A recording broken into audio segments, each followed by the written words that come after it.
Il existe une conversation qui dure depuis 20 siècles et qui, à chaque fois, s'enlise au même endroit.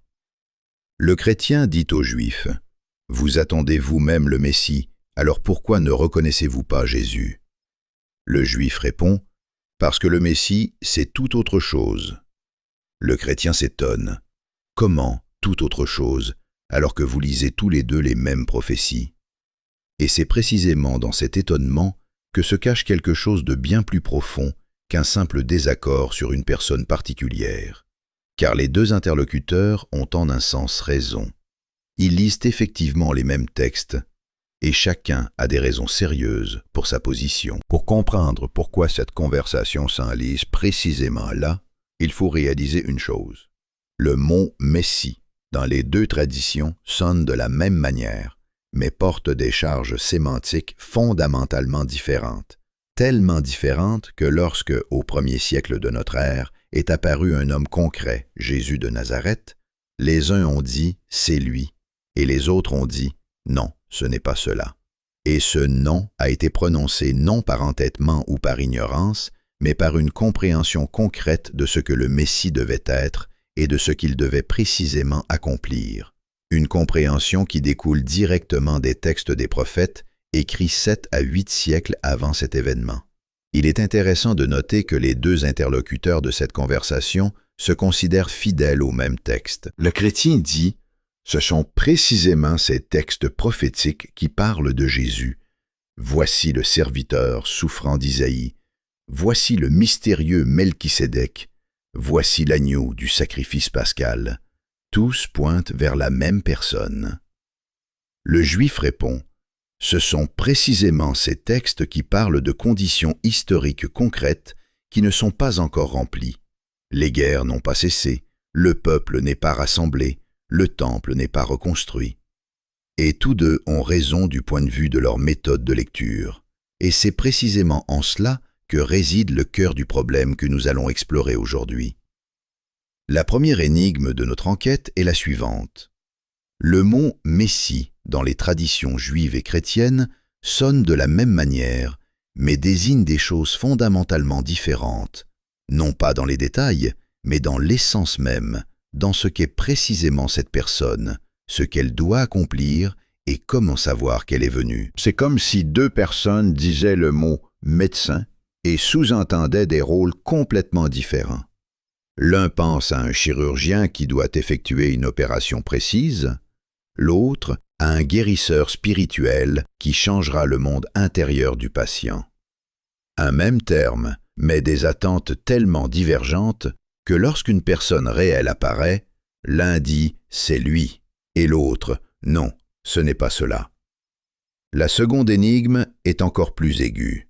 Si l'on lit attentivement ce que les prophètes du Tanakh disent du Mashiach, non pas à travers le prisme d'interprétations ultérieures, mais littéralement, alors la description du Mashiach juif et celle du Messie chrétien divergent sur plusieurs points clés à un point tel que la question se pose. Ces traditions parlent-elles du même personnage? Et sinon, comment se fait-il qu'une tradition soit issue de l'autre et que l'image du Messie se soit avérée si différente? Aujourd'hui, nous allons décomposer cette question par couches. Nous commencerons par ce qui est littéralement écrit sur le Mashiach dans les textes prophétiques de la tradition juive. Puis nous verrons où se situe précisément la divergence clé avec l'image chrétienne. Nous analyserons les points théologiques les plus épineux, la nature du Messie, sa mission, les critères de sa reconnaissance. Et à la fin, nous tenterons de comprendre pourquoi cette divergence s'est constituée ainsi et pourquoi elle persiste jusqu'à aujourd'hui. Le mot « Mashiach » en hébreu signifie simplement « oint », une personne sur laquelle a été accompli le rituel de l'onction avec de l'huile d'olive. Dans l'Israël antique, ce rituel était un acte de consécration à une fonction, et dans le Tanakh sont appelés oints les rois, les grands prêtres et les prophètes. Dans le premier livre des rois, David est oint. Dans le troisième, Salomon. Et dans le livre d'Isaïe, le roi perse Cyrus, qui a libéré le peuple juif de la captivité babylonienne, est appelé oint, bien qu'il n'ait aucun lien avec le judaïsme. C'est un détail important. En soi, Le mot Machia ne désignait rien d'unique ou de surnaturel. C'était une caractéristique fonctionnelle, appliquée à des personnages historiques réels.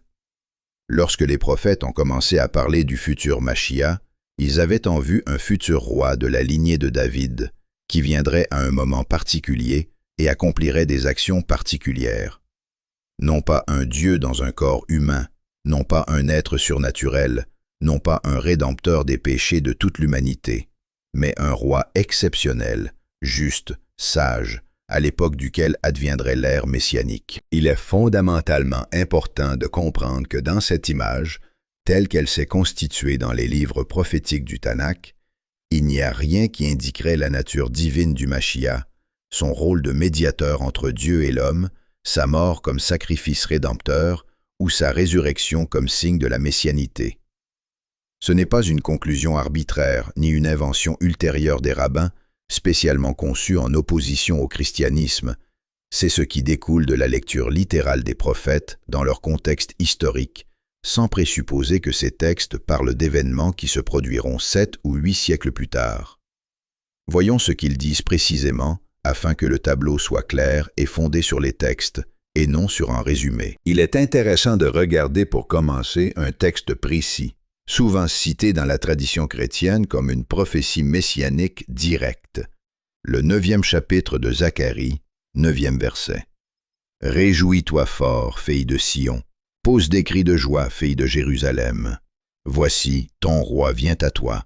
Il est juste et victorieux, humble, monté sur un âne, sur un ânon, le petit d'une ânesse. » Dans les évangiles de Matthieu et de Jean, c'est précisément ce verset qui est cité en lien avec l'entrée de Jésus à Jérusalem sur un âne à la veille de la crucifixion. Et pour le chrétien, c'est l'accomplissement direct de la prophétie. Pour le juif, ce verset décrit un roi modeste, humble, et il est important que précisément les versets suivants de ce même chapitre expliquent en quoi consistera son œuvre. Il proclamera la paix aux nations, et sa domination s'étendra d'une mer à l'autre. Les guerres cesseront, c'est précisément le contenu de la prophétie, et c'est précisément ce qui ne s'est pas produit. Le prophète Isaïe, au 11e chapitre, dessine une telle image. Un rameau sortira de la souche de Jessé, et un rejeton naîtra de ses racines. Jessé est le père du roi David, donc, un rameau de la souche de Jessé. C'est un descendant de David en ligne directe, un roi humain d'une famille précise. Ce futur roi, selon Isaïe, sera revêtu de l'esprit de l'Éternel, esprit de sagesse et d'intelligence, esprit de conseil et de force, esprit de connaissance et de crainte de l'Éternel. Il ne jugera pas sur l'apparence, il ne se prononcera pas sur un ouï-dire. Mais il jugera les pauvres avec justice, il se prononcera avec droiture en faveur des malheureux du pays. C'est la description d'un dirigeant idéal, juste, sage, équitable, mais pas d'un Dieu incarné. Le mot « esprit » ici ne signifie pas que cet homme est lui-même Dieu ou une partie de lui, mais qu'il reçoit l'inspiration et la guidance divine, comme les recevaient les prophètes et les juges, qui étaient aussi décrits par l'Esprit de l'Éternel. Que se passera-t-il précisément sous ce roi? Isaïe le décrit avec une précision frappante. Le loup habitera avec l'agneau, et la panthère se couchera avec le chevreau. Le veau, le lionceau et le bétail qu'on engraisse seront ensemble, et un petit enfant les conduira. On ne lèvera plus l'épée nation contre nation, on n'apprendra plus à faire la guerre, car la terre sera remplie de la connaissance de l'Éternel, comme le fond de la mer par les eaux qui le couvrent. Ce n'est pas une métaphore spirituelle du monde intérieur de l'homme, c'est la description d'un ordre mondial réel, la fin des guerres entre les nations, l'harmonie dans la nature, la connaissance universelle de Dieu. C'est ce qui doit se produire dans l'histoire, sur terre, visible pour tous, et pas seulement pour les croyants. Le prophète Ézéchiel ajoute à ce tableau d'autres détails, disant qu'un seul berger sera établi sur tout le peuple dispersé d'Israël, que le peuple sera rassemblé de tous les pays où il a été dispersé et ramené dans son pays. Ce rassemblement n'est pas une métaphore de l'union spirituelle des croyants autour du Messie, mais le retour physique littéral du peuple juif de la diaspora sur sa patrie historique. Ézéchiel prophétise aussi la reconstruction du temple, le décrivant avec une telle précision architecturale, dimensions, portes, agencements, qu'il est clair qu'il s'agit d'un bâtiment réel et non d'une image spirituelle. Dans le cadre de cette enquête, il est impossible de passer à côté d'un texte qui est le point principal de confrontation des deux traditions dans la discussion sur le Messie. C'est le 53e chapitre du livre d'Isaïe, le soi-disant « serviteur souffrant », l'un des passages les plus étudiés, les plus discutés et les plus controversés de toute la Bible. C'est précisément ici que les deux lectures divergent le plus dramatiquement. Le texte parle d'un certain « serviteur de l'Éternel », méprisé et abandonné des hommes, homme de douleur et habitué à la souffrance, semblable à celui dont on détourne le visage. Nous l'avons méprisé, nous n'avons fait de lui aucun cas. Cependant, ce sont nos souffrances qu'il a portées, c'est de nos douleurs qu'il s'est chargé. Il a été transpercé à cause de nos crimes, écrasé à cause de nos fautes. Le châtiment qui nous donne la paix est tombé sur lui, et c'est par ses blessures que nous sommes guéris. Nous étions tous errants comme des brebis, chacun suivait sa propre voie, et l'Éternel a fait retomber sur lui la faute de nous tous. Il a été maltraité, il s'est humilié et n'a pas ouvert la bouche, semblable à un agneau qu'on mène à la boucherie, à une brebis muette devant ceux qui la tondent. Il n'a pas ouvert la bouche.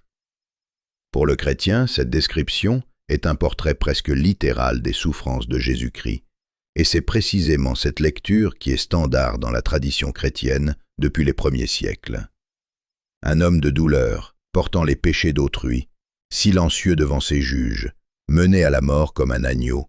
Cette coïncidence avec le récit évangélique des souffrances de Jésus est tellement évidente pour le lecteur chrétien qu'elle semble aller de soi. L'interprétation juive de ce passage est fondamentalement différente. Dans ce même livre d'Isaïe, le peuple d'Israël est plusieurs fois directement appelé « serviteur de l'Éternel » au 41e chapitre.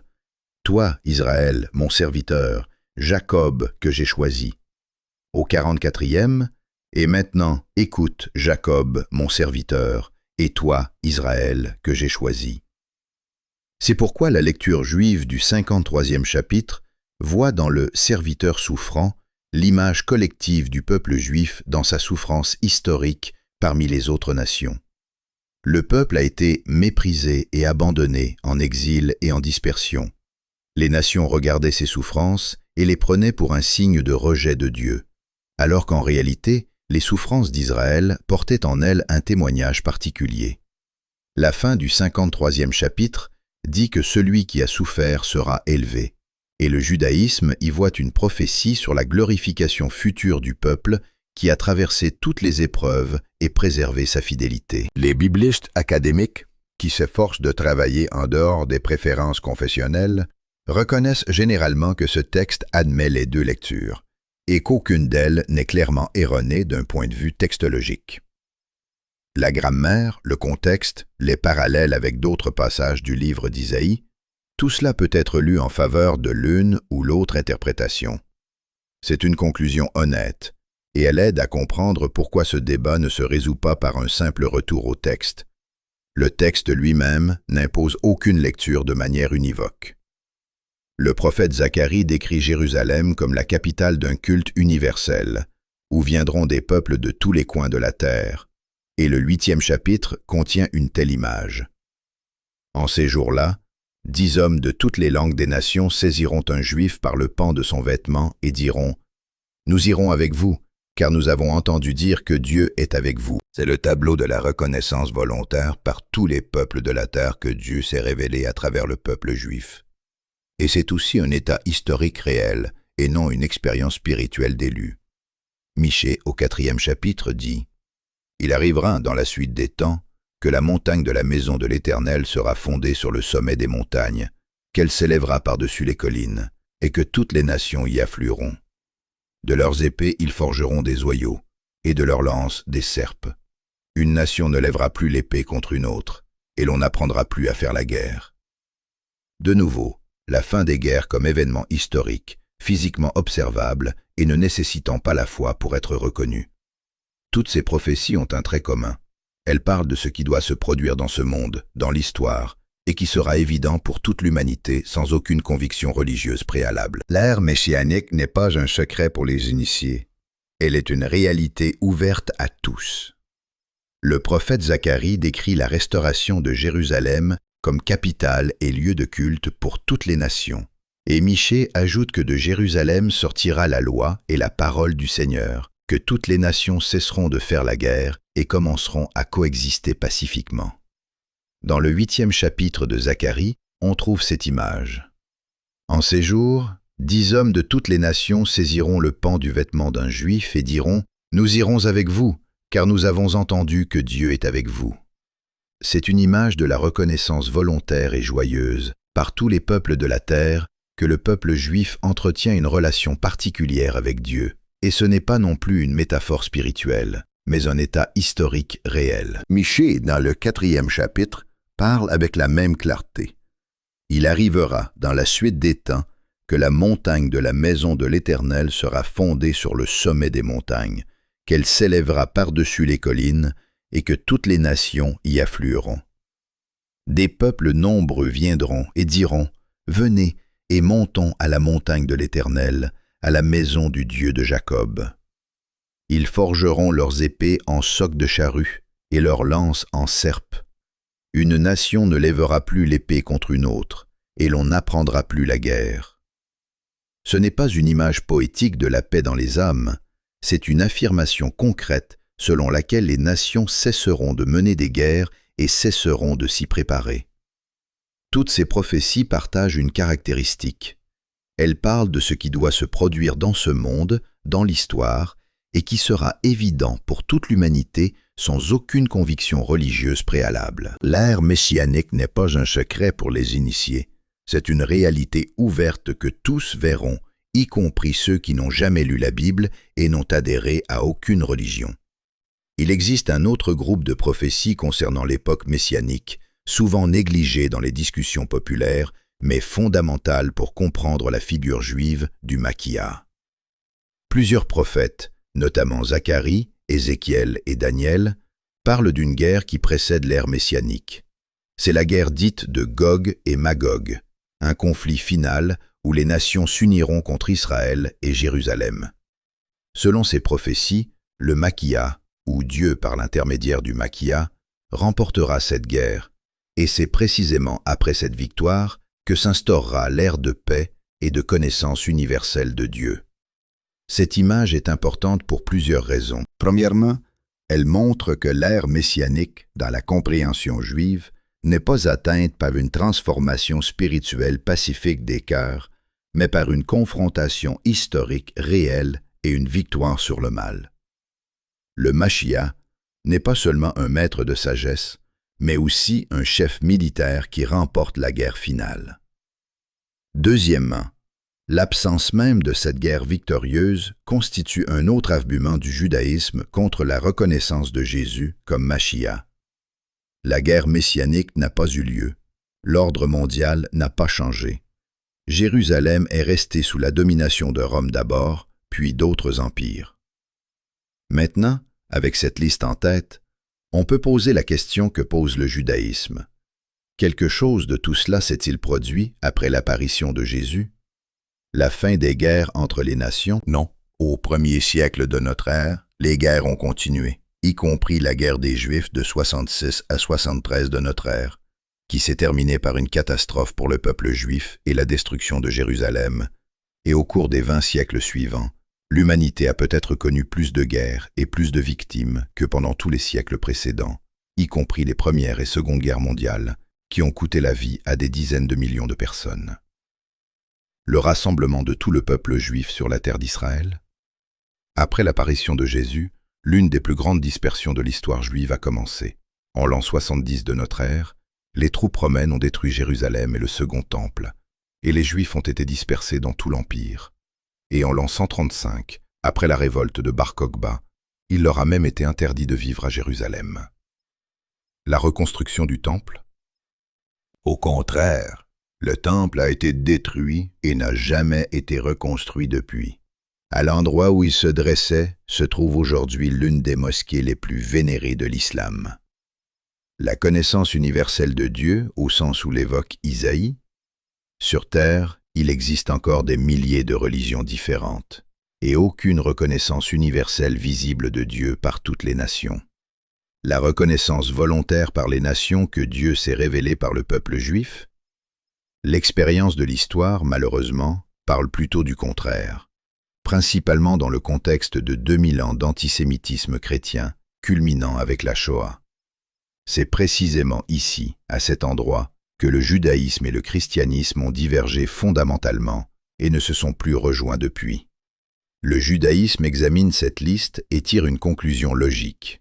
Aucune des conditions prophétiques n'a été remplie, donc le Mashiach n'est pas encore venu. Le christianisme a résolu ce problème différemment.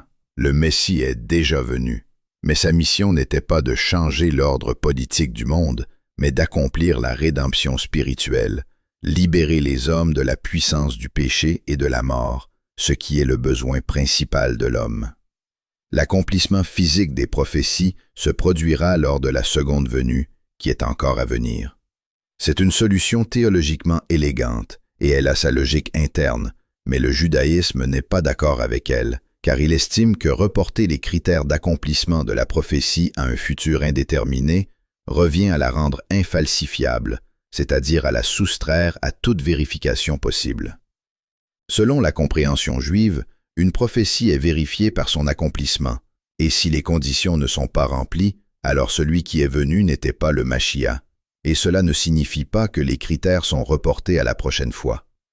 Mais ce n'est pas tout. La différence entre le Mashiach juif et le Messie chrétien ne réside pas seulement dans ce qui doit se produire à sa venue, elle concerne la nature même de cette figure, et ici, la divergence est encore plus fondamentale, car elle touche aux conceptions fondamentales des deux traditions sur ce qu'est Dieu et quelles sont ses relations avec le monde. Maïmonide, l'un des plus grands systématiciens de la vision juive du monde, a formulé dans son principal ouvrage législatif, le Mishneh Torah, les critères du Mashiach avec une clarté qui élimine toute possibilité de malentendu. Il écrit « Si un roi issu de la maison de David se lève, étudiant la Torah et pratiquant les commandements, comme David son père, selon la Torah écrite et orale, et qu'il incite tout Israël à la suivre et la renforce, et qu'il mène les guerres de l'Éternel, c'est celui dont on peut présumer qu'il est le Mashiach. S'il accomplit vraiment tout cela, vint toutes les nations environnantes, construit le temple à son emplacement et rassemble les dispersés d'Israël, c'est véritablement le Mashiach. S'il n'a pas réalisé tout cela ou s'il a péri, il est clair qu'il n'était pas celui que la Torah avait promis. Remarquez la structure de ce critère.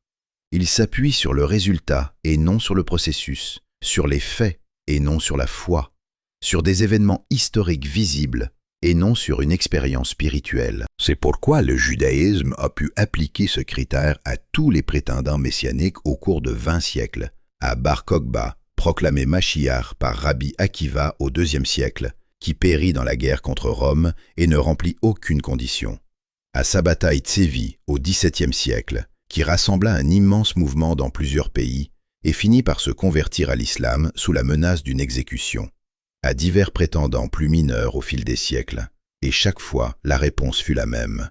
Le temple n'a pas été reconstruit, le peuple n'a pas été rassemblé, les guerres n'ont pas cessé. Maïmonide ajoute une importante réserve. Il ne faut pas penser qu'au jour du Mashiach, les lois de la nature changeront ou qu'un ordre mondial différent s'établira. Le monde suivra son cours. Seul un gouvernement juste s'établira et la connaissance de Dieu se répandra. C'est un roi normal, humain, exceptionnellement juste et sage, mais pas surnaturel. Et son messianisme sera visible non pas parce qu'il accomplira des miracles inouïs, mais parce que le monde changera réellement. Les guerres cesseront, les Juifs rentreront chez eux, le temple sera reconstruit. À cela est lié un autre concept juif important, le Tikkun Olam, la réparation du monde. C'est l'idée que la tâche de chaque personne vivant avant la venue du Mashiach est de rendre le monde meilleur, accomplir de bonnes actions, observer les commandements, rétablir la justice. Chaque bonne action rapproche l'ère messianique, non mécaniquement, mais réellement. Cette conception est fondamentalement opposée à l'attente passive. Le judaïsme ne dit pas « assieds-toi et attends que le Sauveur vienne ». Il dit « agis et construis ce monde dans lequel le Sauveur aura quelque chose à achever ». Le Machiar viendra non pas à la place des efforts humains, mais avec eux, comme leur achèvement et leur couronnement. Dans la théologie chrétienne, Jésus est Dieu incarné, la deuxième personne de la Trinité ayant assumé la nature humaine. Cette doctrine s'est formée progressivement au cours des débats théologiques des premiers siècles et a été définitivement établie au Concile de Nicée en 325 de notre ère. Pour la compréhension chrétienne du Messie, sa nature divine est essentielle. Précisément parce qu'il est Dieu, son sacrifice possède une puissance rédemptrice infinie et peut racheter les péchés de toute l'humanité. Précisément parce qu'il est Dieu, la connaissance de lui ouvre la voie au salut. Précisément parce qu'il est Dieu, l'adoration qui lui est rendue est une adoration à Dieu et non à un homme. Et c'est ainsi que le christianisme se protège de l'accusation d'idolâtrie. Pour le judaïsme, cela n'est pas seulement une erreur théologique, mais une violation directe de l'un des principes fondamentaux de toute la religion, le principe de l'unité absolue de Dieu. Dans le judaïsme, Dieu est absolument un, non pas comme une unité arithmétique signifiant un et non plusieurs, mais comme une unité qualitative signifiant indivisible, non composée de parties, n'ayant pas de personne, incapable de s'incarner dans le monde créé. La prière quotidienne du Tshema, que chaque juif récite 2 fois par jour depuis l'enfance, et qui est littéralement la première prière enseignée aux enfants, commence par les mots « Écoute, Israël, l'Éternel est notre Dieu, l'Éternel est un ». En hébreu, Adonai Eloheinu, Adonai Ehad. Le mot Ehad, un, signifie ici précisément cette unité qualitative, absolue, n'admettant aucune division de Dieu en partie ou en personne. La répétition quotidienne de cette prière n'est pas seulement un rituel, c'est une programmation de la conscience religieuse. Chaque jour, 2 fois par jour, le juif répète que Dieu est un, et cette unité est absolue. L'idée que Dieu aurait pu s'incarner dans un homme, que Dieu aurait pu devenir une partie du monde créé, que Dieu aurait pu mourir, pour la théologie juive, ce n'est pas seulement une affirmation incorrecte, c'est une erreur catégorielle, confondant le Créateur avec sa création.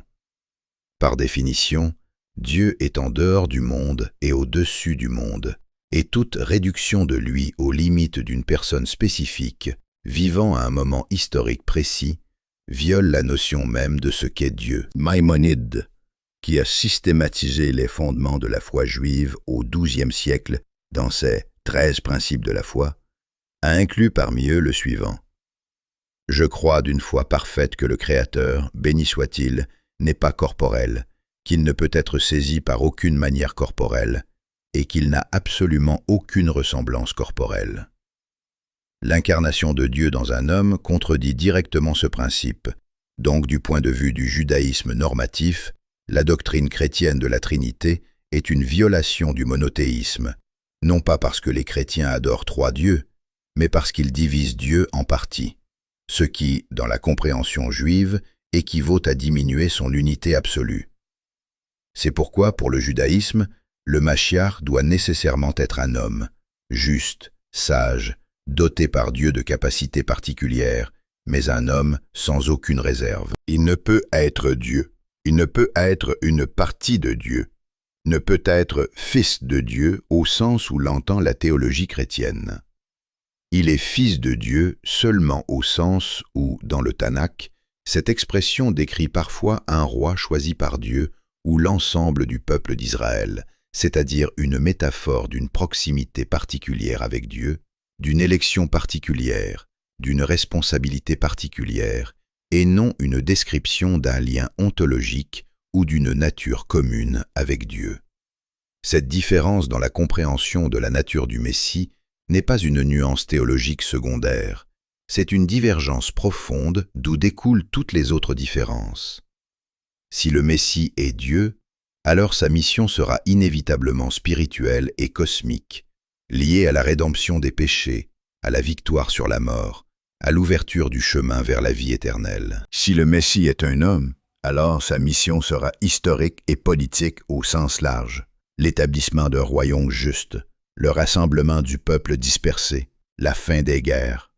Les deux images sont intérieurement cohérentes, mais elles décrivent des choses fondamentalement différentes. Avant d'aller plus loin, il convient de faire une remarque souvent omise dans les exposés populaires de ce sujet. Le judaïsme n'est pas une structure monolithique avec une opinion officielle unique sur toutes les questions, et la conception du Messie au sein du monde juif n'est pas non plus uniforme, bien que les principes clés restent communs. Le judaïsme orthodoxe, dans sa majorité, attend un Messie littéral, un homme concret de la lignée de David qui remplira toutes les conditions prophétiques décrites dans l'histoire ordinaire, sans changer les lois de la nature. Le judaïsme réformé, prédominant aux États-Unis, a historiquement penché vers une lecture plus métaphorique, non pas un homme concret, mais l'avènement d'une ère messianique, à travers le progrès moral de l'humanité sous l'influence des valeurs juives.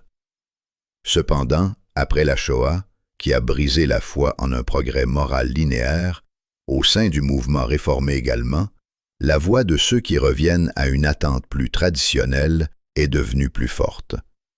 Le mouvement hassidique a apporté une dimension mystique. Le Messie est présent en puissance à chaque génération, et le fait qu'il soit révélé dépend de l'état spirituel du peuple juif. Malgré toute cette diversité, tous les courants s'accordent sur un point. Le Messie n'est pas encore venu, car les conditions prophétiques ne sont pas encore remplies, et sa nature est humaine et non divine. Une autre différence clé concerne la mission du Messie et pour qui il vient. Dans la théologie chrétienne, Jésus en tant que Messie vient pour toute l'humanité. Son sacrifice ouvre la voie du salut à chaque être humain, indépendamment de sa nationalité, de son sexe, de sa position sociale. Il n'y a plus ni juif ni grec, il n'y a plus ni esclave ni libre, il n'y a plus ni homme ni femme, car tous vous êtes un en Jésus-Christ, écrivait l'apôtre Paul. C'est une mission fondamentalement universaliste. Le Messie est venu pour tous, et l'accès au salut par lui est ouvert à quiconque croit en lui, indépendamment de ses origines. Dans la compréhension juive, le Messie vient avant tout comme roi et leader du peuple juif. Il ramène les Juifs sur leur terre, restaure l'État juif, reconstruit le temple à Jérusalem, établit un gouvernement selon les lois de la Torah. Cela ne signifie pas que les non-juifs restent à l'écart de l'ère messianique. Au contraire, à l'époque du Messie, toutes les nations connaîtront Dieu et parviendront à la paix, comme nous l'avons vu chez les prophètes. Mais le rôle du Messie est avant tout national et juif. Ce n'est pas un sauveur de tous les pécheurs des conséquences du péché originel, mais un roi qui restaure Israël et par là transforme l'ordre mondial entier.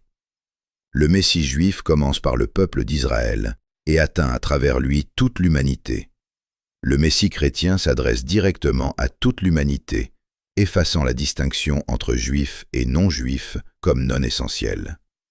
Cela est lié à la question de l'origine du Messie de la lignée de David, l'un des critères obligatoires dans la compréhension juive. Pourquoi David précisément? Parce qu'à partir du 2e livre de Samuel, chapitre 7, une alliance particulière fut conclue avec David. « Je susciterai après toi ta descendance, et j'affermirai son royaume. » Cette promesse fut faite à un homme concret et se transmet par une lignée concrète.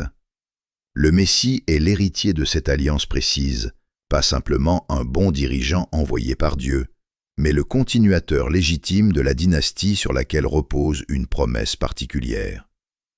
Les évangiles de Matthieu et de Luc présentent des généalogies de Jésus, faisant remonter sa lignée à David. Et ce n'est pas un hasard. Les auteurs des évangiles comprenaient parfaitement que l'appartenance à la lignée de David était l'un des critères clés. Cependant, la tradition juive souligne une difficulté. L'appartenance à une tribu et à une lignée dans la loi juive se transmet par la ligne paternelle, alors que l'évangile de Matthieu retrace la généalogie par Joseph qui, selon ce même évangile, n'était pas le père biologique de Jésus. Cela crée une contradiction herméneutique que les théologiens des deux traditions résolvent différemment et qui constitue un autre point de divergence. De plus, le judaïsme ne connaît pas le concept de péché originel dans le sens où il existe dans le christianisme. Dans la théologie chrétienne, particulièrement dans sa forme occidentale catholique et protestante, le péché d'Adam s'est transmis à tous ses descendants et toute l'humanité se trouve dans un état de chute, nécessitant une rédemption. C'est en cela que consiste le principal besoin de l'homme. Il ne commet pas simplement de mauvaises actions, il porte en lui une nature altérée, héritée d'Adam, et il est impossible de se libérer de ce fardeau par ses propres forces. Il faut un sacrifice rédempteur extérieur. Dans le judaïsme, le tableau est tout à fait différent. L'homme naît avec une âme initialement pure. Il n'y a aucun péché originel hérité, transmis par Adam.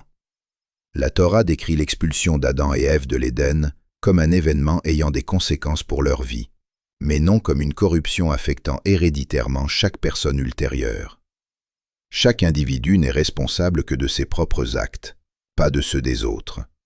Par conséquent, le concept de Messie comme rédempteur du péché originel est tout simplement dépourvu de fondement.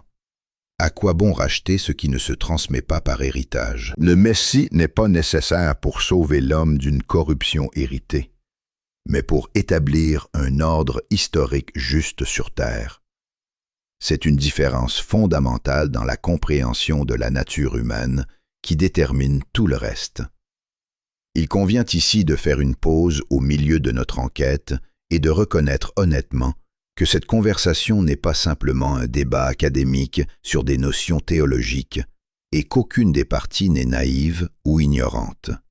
Elle concerne la manière dont deux peuples lisent les mêmes textes anciens et parviennent à des conclusions opposées tout en étant convaincus, sérieusement, avec des fondements, avec une tradition d'interprétation séculaire derrière eux, avec d'immenses bibliothèques de commentaires, que c'est précisément leur lecture qui est exacte. Et tant que cela reste ainsi, la conversation ne peut se terminer par la victoire d'une partie, car la divergence ne réside pas dans la connaissance des faits, mais dans la méthode de travail avec le texte. Pour être tout à fait précis, la divergence entre la compréhension juive et chrétienne du Messie ne réside pas tant dans une connaissance différente des textes que dans une méthode différente de leur lecture, qui existait déjà avant l'apparition de Jésus et déterminait la manière dont les gens abordaient les textes prophétiques. Le judaïsme lit les prophètes littéralement, dans leur contexte historique, partant du principe que le prophète parle des réalités de son temps ou d'événements futurs qui s'accompliront littéralement et seront évidents pour tous les observateurs. Le christianisme lit l'Ancien Testament de manière typologique, c'est-à-dire qu'il voit dans les événements et les images de l'Ancien Testament des préfigurations de ce qui se produira dans le Nouveau. Abraham prêt à sacrifier Isaac, préfiguration de Dieu le Père donnant son Fils. L'agneau pascal, préfiguration de Jésus comme agneau de Dieu. La manne dans le désert, préfiguration de l'Eucharistie. Le serviteur souffrant dans le 53e chapitre d'Isaïe, une prophétie sur les souffrances du Christ. Ce sont deux approches herméneutiques différentes, deux outils différents pour travailler avec un même texte. Et il ne s'agit pas de savoir lequel est correct et lequel ne l'est pas. Il s'agit du fait qu'ils donnent des résultats fondamentalement différents.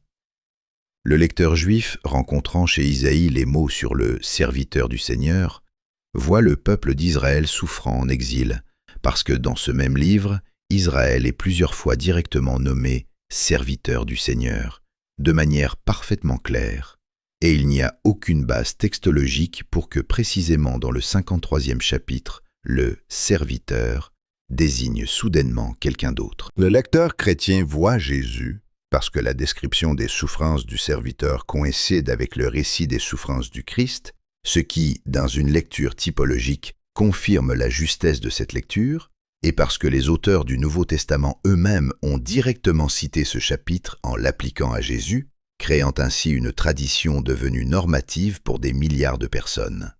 Les biblistes académiques, travaillant en dehors des préférences confessionnelles, reconnaissent généralement que le 53e chapitre d'Isaïe admet les deux lectures, et qu'aucune d'elles n'est textologiquement impossible. La grammaire, le contexte, les parallèles avec d'autres passages du livre d'Isaïe peuvent être lus en faveur de l'une ou l'autre interprétation. C'est une conclusion honnête, et elle aide à comprendre pourquoi ce débat ne se résout pas par un simple recours au texte. Le texte lui-même n'impose aucune lecture de manière univoque, et c'est précisément pourquoi le débat dure depuis si longtemps et avec une telle intensité. Il ne s'agit pas d'ignorance, il s'agit du fait que le texte possède cette profondeur et cette polysémie qui permettent aux lecteurs, avec des prémices différentes, d'y trouver la confirmation de leur position. L'un des points les plus complexes dans cette conversation est la question de savoir si le Messie doit accomplir des miracles ou démontrer des capacités surnaturelles. Dans la perception chrétienne populaire, les miracles de Jésus, guérison, résurrection de Lazare, marche sur l'eau, nourriture des 5000 avec 5 pains, sont un témoignage important de sa messianité. La logique est simple, seul le Messie peut accomplir de tels miracles, et donc les miracles servent de preuve qu'il est le Messie. L'évangéliste Jean appelle directement ces miracles des signes, des indices pointant vers la nature et l'identité de Jésus. Le judaïsme aborde cet argument avec prudence pour plusieurs raisons.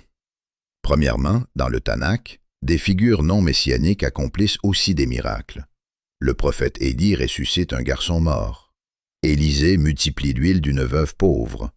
Moïse accomplit les 10 plaies d'Égypte, et Dieu lui-même agit à travers de nombreuses personnes qui n'ont jamais prétendu être le Messie.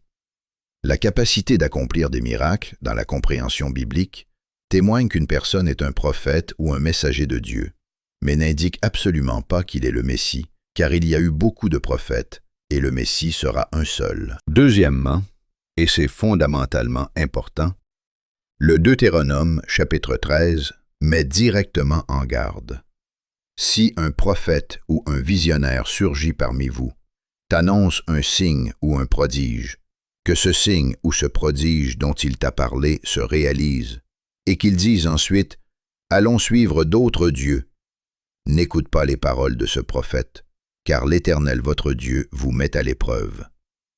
En d'autres termes, selon le texte même de la Torah, un miracle en lui-même n'est pas un témoignage suffisant de la véracité d'un prophète.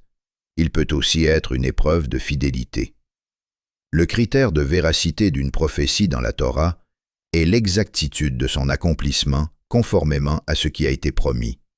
Et le critère du Messie est l'accomplissement de cette liste spécifique de prophéties que nous avons déjà examinées.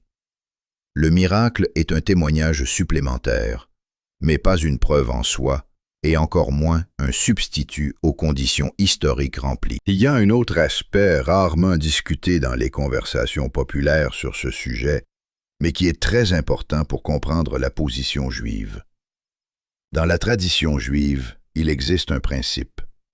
Un prophète ne peut pas abolir ou modifier la loi de la Torah, même s'il accomplit des miracles, même s'il jouit d'une immense autorité, même s'il a des arguments théologiques convaincants. La Torah est l'alliance éternelle entre Dieu et le peuple d'Israël, conclue sur le mont Sinaï, et aucun prophète, aussi éminent soit-il, n'est habilité à abolir ses commandements, car Dieu lui-même a déjà dit tout ce qu'il y avait à dire, et cette alliance est définitive. Maïmonide, dans ses 13 principes, a inclus l'éternité de la Torah comme un point à part entière. Je crois d'une foi parfaite que toute la Torah qui se trouve maintenant entre nos mains est celle-là même qui a été donnée à notre maître Moïse, et qu'elle ne sera ni remplacée ni modifiée. Lorsque l'apôtre Paul proclame que la fin de la loi, c'est le Christ, et que les croyants ne sont plus sous la loi, du point de vue du judaïsme, cela constitue une violation fondamentale, ne nécessitant aucun argument théologique supplémentaire. La proclamation de l'abrogation de la Torah exclut d'elle-même celui qui parle du nombre de ceux qui peuvent être associés au messianisme. Lorsque le christianisme cesse d'observer le Shabbat, les lois alimentaires, la circoncision et les autres commandements de la Torah, les déclarant abolis ou accomplis en Christ, le judaïsme perçoit cela comme un reniement de l'alliance même sur laquelle sont fondées les relations de Dieu avec son peuple. Le véritable Mashiach n'abolit pas la Torah, Il assure au contraire les conditions dans lesquelles tout Israël l'observera pleinement, comme l'écrit Ézéchiel. Ils suivront mes règles, ils observeront mes lois et les mettront en pratique. Maïmonide le souligne explicitement dans son analyse des critères messianiques. Un signe qu'une personne n'est pas le Mashiach est notamment la tentative de modifier ou d'abroger les lois de la Torah. Cela l'exclut automatiquement de la liste des candidats. Sur ce point, la divergence est particulièrement profonde, car l'abrogation de la loi n'est pas un élément périphérique de la théologie chrétienne, mais sa thèse centrale, particulièrement dans la tradition paulinienne.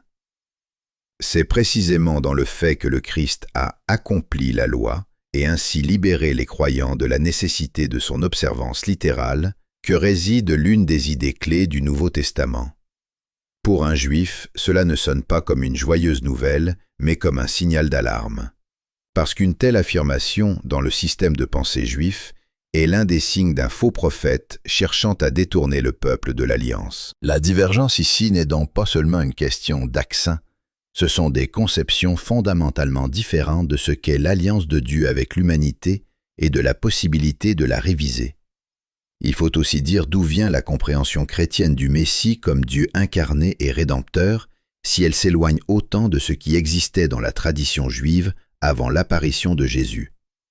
Les historiens des religions ont depuis longtemps noté que les premiers disciples de Jésus étaient des Juifs vivant en Judée au 1er siècle, dans un contexte culturel où l'attente messianique était extrêmement forte, particulièrement dans les conditions de l'occupation romaine, lorsque de nombreux groupes juifs, des Esséniens aux Zélotes, attendaient un libérateur qui restaurerait le royaume indépendant de David. Après la crucifixion de Jésus, qui fut pour ses disciples une catastrophe et un échec messianique, et les apparitions du ressuscité, un bouleversement total de tout ce qu'ils pensaient, la communauté primitive fut confrontée à une tâche théologique.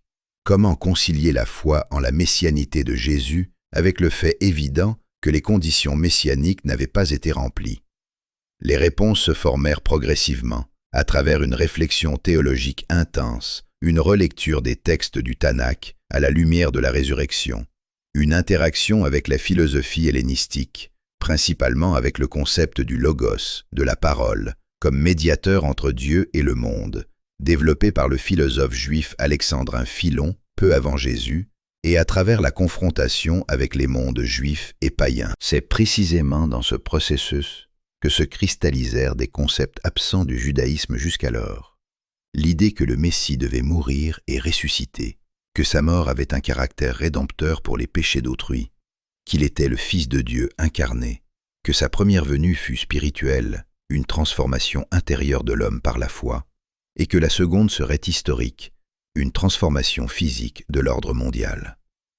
Toutes ces idées n'apparurent pas simultanément et ne furent pas toutes acceptées par tous. Les premiers siècles du christianisme furent un temps de vifs débats théologiques sur la nature du Christ, sa relation à Dieu, le sens de sa mort, et sur le salut réservé aux Juifs ou ouvert à tous les peuples.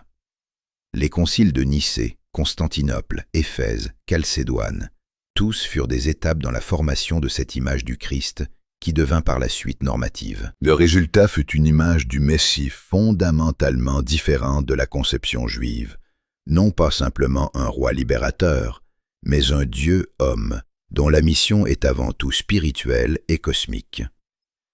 Bien entendu, les chrétiens eux-mêmes considèrent ce processus tout autrement. Pour eux, il ne s'agit pas d'une altération de la compréhension juive, mais de son accomplissement et de la révélation d'un sens plus profond, toujours présent dans les textes prophétiques, mais invisible avant la venue du Christ et de l'Esprit Saint, qui en ouvrit la compréhension. C'est une question de perspective, et les deux perspectives ont leur logique interne. La perspective juive insiste sur le fait que la lecture littérale des textes ne contient aucune indication d'une incarnation de Dieu ou d'une rédemption spirituelle.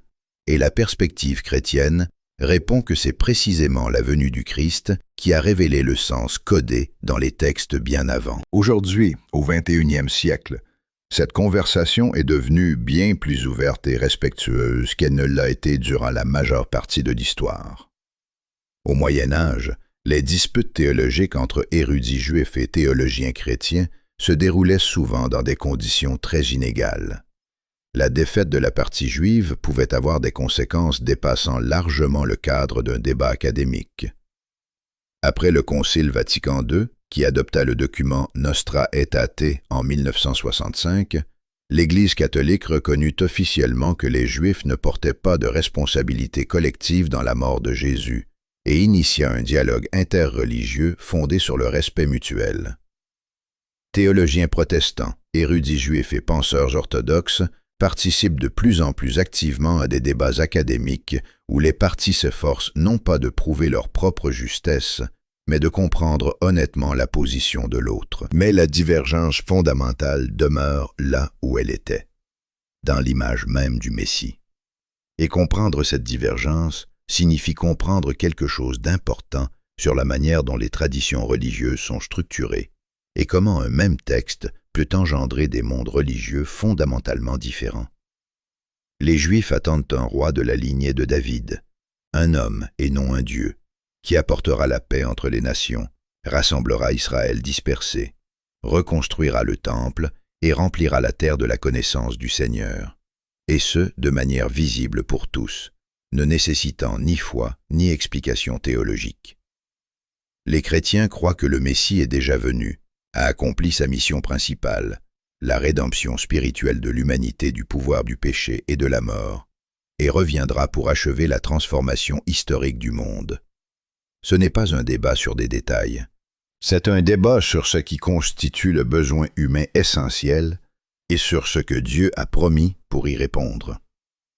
Le besoin essentiel est-il le salut spirituel du péché et de la mort, ou la transformation historique des ordres mondiaux? Quel est le signe du Messie? Les miracles et la résurrection, ou un changement visible du cours de l'histoire? Que signifie que Dieu est un? Une unité absolue sans partie ou une unité incluant des hypostases? Quelle est la nature du Messie? Est-il un homme ou Dieu incarné en homme? Chacune de ces questions n'est pas une question théologique technique, mais une question sur la nature de la réalité, sur l'homme, sur Dieu et sur ce que Dieu veut des hommes et ce qu'il leur a promis. C'est précisément pourquoi cette conversation dure depuis 2 millénaires, et c'est pourquoi elle ne perd pas sa force. Derrière elle, il n'y a pas seulement des doctrines, mais l'expérience religieuse vivante de milliards de personnes, chacune lisant un livre ancien et y voyant quelque chose qui change sa vie. Le Juif lisant Isaïe et voyant la promesse encore non accomplie du Machia, vit avec le sentiment que l'histoire n'est pas terminée et que son propre rôle détermine son déroulement, car ses bonnes actions et son observance des commandements rapprochent le moment où le Machia viendra enfin et transformera l'ordre mondial. Le chrétien, lisant les mêmes versets et y voyant une prophétie accomplie, vit avec le sentiment que l'essentiel s'est déjà produit, un jour précis, dans une ville précise, en une personne précise, et que sa tâche n'est pas d'en hâter l'avènement par ses propres forces, mais d'accepter le don accompli et de vivre en conséquence. 2 attentes, issues d'un même texte, et chacune forme la personne qui la porte, définissant son image de Dieu, son image du monde et son image de son propre rôle dans l'histoire. Ces 2 attentes sont sérieuses, toutes 2 enracinées dans les textes, toutes 2 soutenues par une tradition séculaire de justification, et aucune n'est le résultat de l'ignorance ou de l'entêtement. Comprendre cela, c'est faire le premier pas pour que la conversation entre les 2 traditions devienne enfin un dialogue, et non 2 monologues prononcés simultanément pour des auditoires différents. Pourquoi donc le Messie des Juifs n'est-il pas celui qu'attendent les chrétiens? Parce que 2 peuples lisent les mêmes prophéties à travers des lentilles fondamentalement différentes.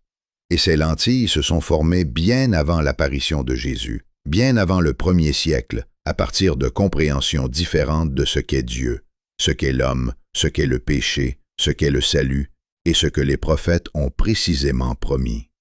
Ce n'est pas un malentendu que l'on pourrait résoudre en relisant simplement le texte plus attentivement. Ce sont 2 manières différentes d'être au monde, Deux manières différentes d'être fidèles au même mot. Et au cœur même de cette conversation se trouve le même mot. Maquia, Messie, loin. Deux peuples, un mot, deux mondes. Et la question cachée derrière ce mot, que signifie la promesse de Dieu d'envoyer à l'humanité celui qui changera tout? Un mot, Maquia, deux traditions, deux mondes, et une conversation qui se poursuit.